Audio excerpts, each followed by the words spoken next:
غرباء غرباء غرباء غرباء غرباء غرباء غرباء غرباء. الحمد لله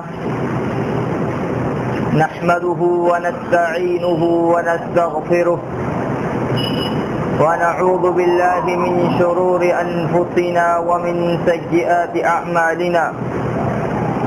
من يهده الله فلا مضل له ومن يضلله فلا هادي له. وأشهد أن لا إله إلا الله وحده لا شريك له وأشهد أن محمدا عبده ورسوله. يا أيها الذين آمنوا اتقوا الله حق تقاته ولا تموتن إلا وأنتم مسلمون. يا أيها الناس اتقوا ربكم الذي خلقكم من نفس واحدة وخلق منها زوجها وبث منهما رجالا كثيرا ونساء واتقوا الله الذي تساءلون به والأرحام إن الله كان عليكم رقيبا. يا أيها الذين آمنوا اتقوا الله وقولوا قولا سديدا يصلح لكم أعمالكم ويغفر لكم ذنوبكم ومن يطع الله ورسوله فقد فاز فوزا عظيما. أما بعد فإن خير الحديث كتاب الله وخير الهدي هدي محمد صلى الله عليه وسلم وشر الأمور محدثاتها وكل محدثة بدعة وكل بدعة ضلالة وفي رواية وكل ضلالة في النار. قال الله تعالى في القرآن المجيد والفرقان الحميد: أعوذ بالله من الشيطان الرجيم بسم الله الرحمن الرحيم. إنا أنزلناه في ليلة القدر وما أدراك ما ليلة القدر.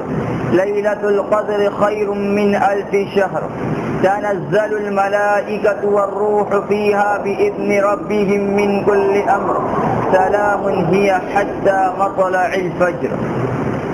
وقال تعالى في موضع آخر: وأنتم عاكفون في المساجد.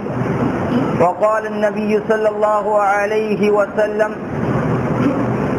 من قام ليلة القدر إيمانا واحتسابا غفر له ما تقدم من ذنبه. وقال النبي صلى الله عليه وسلم: كان رسول الله صلى الله عليه وسلم يجتهد في العشر الأواخر ما لا يجتهد في غيرها. رواه مسلم.